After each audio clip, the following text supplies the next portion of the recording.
Okay, our next speaker, starting with the first AusCERT conference in 2002, he's become a fixture at AusCERT events, speaking on topics including securing mobility, securing higher education. He serves as Cyber CX's executive director of capability, security, testing, and assurance. Prior to this, he co-founded Assurance in 2005 and served as its managing director until 2020, when Assurance officially joined CyberX. So a platinum presentation from CyberX, being our own giants. Ladies and gentlemen, here's Neal Wise. Oh, so let's see if I can manage to share my screen. And right, I assume that's visible for everyone. Hi everyone, welcome to this presentation of mine at AusCERT. I had a nice introduction there. You know who I am. I sort of realized when I was going through a bunch of pictures for this presentation just how weird my life is. That I had a huge arrangement of Nerf toys followed immediately by me wearing a tux for some reason. So there you go. As mentioned, I've been at AusCERT a number of years. We've run a bunch of wireless tutorials, took people out war driving in a bus several times. Have talked about higher education and high performance computing security risks. But before all of this sort of stuff, I was you know, a young miscreant hacker as a kid, this is me in about 1990, and I was moving towards what was going to be a career in IT. I knew in all likelihood, but I got excited about these sort of networking things, and went to school in the UK for a year, and got to use some more real networks, and came back and helped with my small state in America, Arkansas, bringing it into the internet age. So part of that for me was this. I've decided to show a bunch of old origin pictures for me. This is, I love skating, I love punk music, and I love Unix. And this was my job getting public television in Arkansas onto the internet in 93, 94, 95. And that eventually, though, led me to Australia. And in rural America, there weren't really a lot of opportunities for, you know, face-to-face meeting people in hacker communities. So it was something that was challenging for me when I moved to Australia to even know how to start finding people. And I looked around in the sort of Unix and security communities and professional communities, and realized that you know, I had a lot of different interests with it as a business hacker, and working in the sort of staid IBM world, looking like this fella here, with my proper IBM blue shirt. And so this is what led me to Australia. It was this box that's behind me there, which is an R6000, IBM R6000 SP. It's a parallel systems platform, and the tape drive to my left was another thing that led me here, which is 3494 tape drives. So I did, I guess, a high performance, what was then called scientific computing application, computing. And really, what a lot of we were doing was consolidating Unix platforms in 98, 99 as part of year 2000 onto these platforms that really were meant for better things. So if you worked on one of these types of systems or had one in Australia at this time, I probably installed it, or I trained the people who did. So it was something that I got across when I was working at a telephone company in the States. But so what I found was, when I went looking for hacker communities, all that really was around Victoria was 2600, which was great, but I was significantly older than everybody who was going to 2600, and decided that they were all going to get me in trouble in some way. Which is funny, because I now see them all as 30-something-year-old adults. So I went around the traps of the different Unix-related users groups. And the common one was IBM's, which also then became Interaction later. But I did a lot of presentations at Sage in sort of 98, 99 on hardening AIX and using AIX as a secure application platform.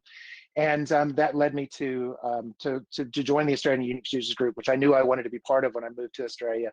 And I had similarly had you know, a similar understanding of AusCERT as well, because of many of us who worked in the Unix space in the 90s were familiar with AusCERT's origins as I guess CERT and SERT, and their advice on how to, you know, put, you know, secure banners, for example. Like that was an advisory they sent out in 1993. But this is what I sort of viewed as the proto thing that led me to AusCERT, the conference, and led me to AusCERT, the community of people who attend the conference. I was invited through participating in the Australian Unix Users Group to present, or I submitted, I can't really remember, it was 2001, to the AUG Security Symposium. And at the very bottom of this, which you may be able to see, it says, wow, and I'm thinking about now how you're looking at this screen. If you have it full screen, you can see that it says Wireless and Security, Neal Wise. But if you look further up, you'll see a lot of other names of people that you might recognize and people that you know from the AusCERT community. Like there's Gary Gaskell, there's Mike Cohen. Okay.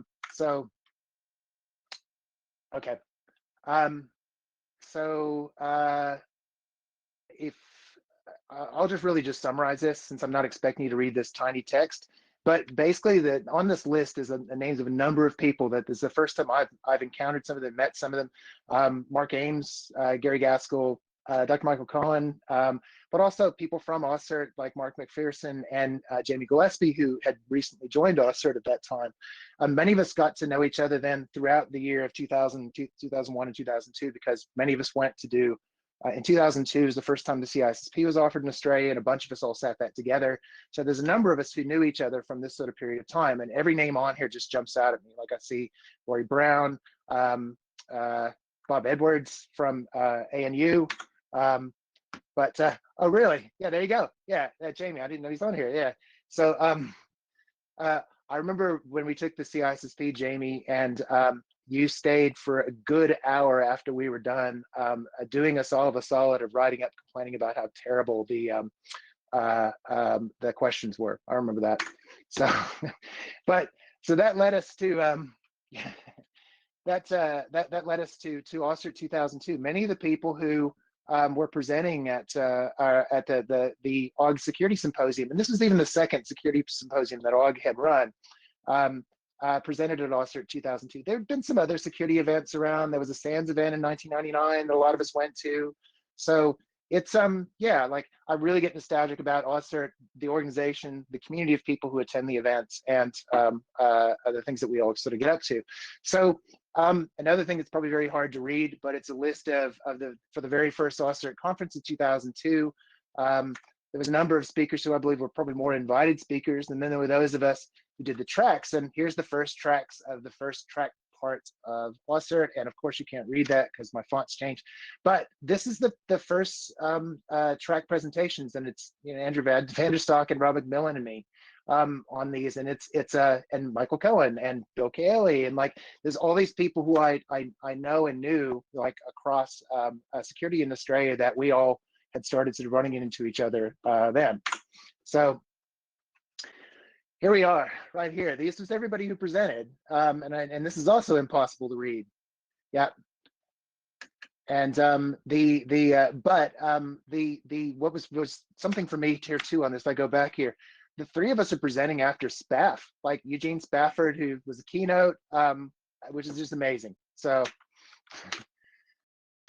yeah, so on that, I was really thinking about then and now, and this is something that's always fun to do with security, and also apparently with formatting fonts, since defensive is a little bit scaly there. But nothing really changes, and we all know this, and you know that this is probably where I was going right here.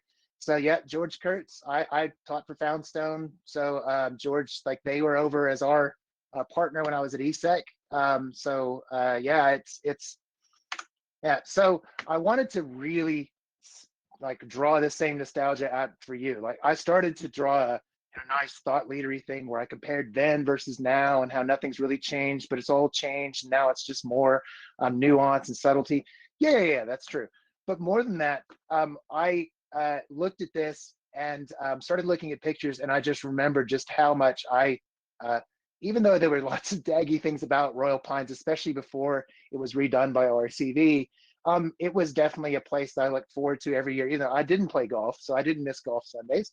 But yeah, hey, look at this, the tennis court.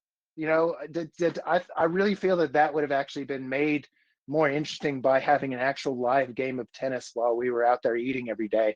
But yeah, the sort of rubbery chicken here and on the tennis court, this has now been at least 15-year joke between me and Chris Gatford. But there's friends I also see and only see generally at AusCERT. Like there's Pat Gray, there's a bunch of the uni security folk who I hang out with, people who are of UTAS and ex-UTAS and Latrobe. And then we got, always got up to sort of ridiculous things, but in a nice, tame sort of way. So we gathered up all the balloons, and this was the only picture I had of a few balloons on the ceiling. I remember by the end of that night, we had a massive wad of balloons in the ceiling because you give a bunch of us balloons, we're going to act like this. So, but yeah, so it's just the events going out. Like I think this is at on the right hand side is a movie world when we have would have offsite dinners and that, and also to, like all security conferences, everybody makes their own event. And so AusCERT for me, this was like, this is the next level. Like if I really want to get my proper Bond villain on, it is you got to at least turn up with 3 pretty sweet helicopters to pick up people. So Kaspersky wins that. But we also had a lot more fun too, like as part of this was one of assurances, and this is a bit of a now it can be told. So we learned a lot about the building AV system, like the entertainment system in the rooms. And even just this IP address here, this 106024, I know that that's on level 20 of that building because we worked, they did some really smart numbering in that. So we, created a bunch of address conflicts and just generally played around. But we kept escalating this, and we brought mice with us, we brought keyboards with us each year to add to trying to look at this. So what we actually found out was that it's a pretty complicated little DOCSIS modem. It has two connections, and it actually did multicast streams. Yeah, and here it is, Peter, the tank, exactly. So. Everybody has their own AusCERT, and that was definitely a spectacular stunt by my buddy Chris. For that, I always tend to hang out with the people in the back of the rooms who were just busy staring at their phones and on Twitter. Yeah, I put this person playing Where's Waldo or Wally up here for us, who was with one of the vendors, just because this particular vendor, we had done a bunch of reverse engineering on the client application and worked out that there's a function that allows you to submit debug information to a central server for them. And it turned out it just did it over FTP. So we sniffed the username and password, and we tweeted that password in this picture at the vendor during AusCERT. And yeah, they didn't really respond. That's fair enough. But even just like getting to the Gold Coast, there was always that do I stay at Royal Pines, or do I stay on the Gold Coast? Because if I stay at Royal Pines, then I'm going to get into the Gold Coast if I want to do stuff, and vice versa. And we would swap back every year because it was always, whatever we did was always the wrong thing.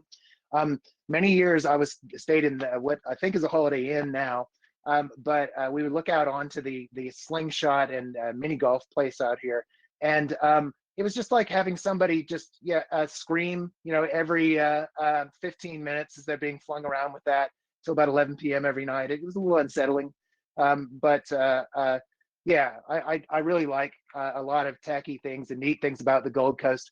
There's just strange events that would coincide with AusCERT. There was the year that there was the furry conference after AusCERT. So we all wandered down there, and like, can you imagine wearing one of these fursuits out on a beach in the sand? Well, here they were all doing it, and they all had minders carrying them around and that. And yeah, so I got a picture of me and my wife and Darren Pauly and his wife in the heat, exactly, hanging out with furries. So, they were having a good time. Like, I love subcultures, so good for them. But as always, we were walking away from there, and we swung past McDonald's. We're walking past it, saw what is blood in the water for hackers. Like, oh my gosh, it's crash, you know. So took some pictures here. I love that I can see. I hope this comes through that you can see Darren reflected in this picture, just because. Yeah. So on that, 2018 AusCERT.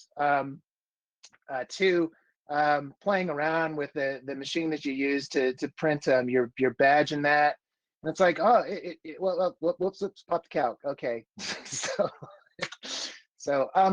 And yeah, so then we're moving away from Royal Pines and back to the Marriott, because that was where that hotel was, where the first AusCERT was.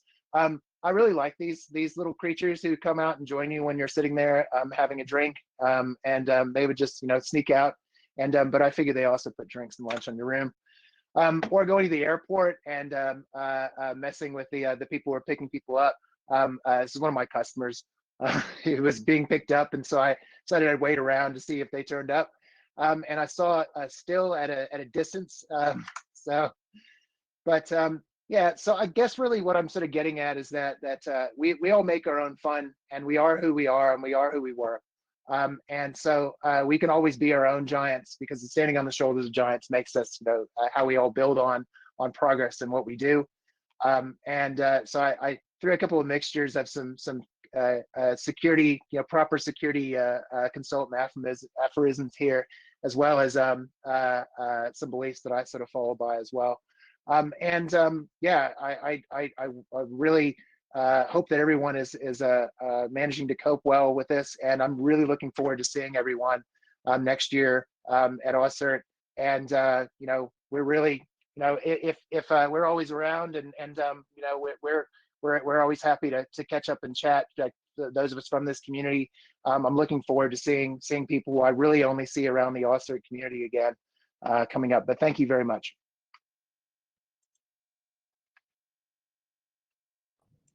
That was absolutely wonderful stuff, Neal. Thank you, thank you, thank you. The chat line is going wild with people reliving the memories, posting old conference websites and things like that. What a ride it's been.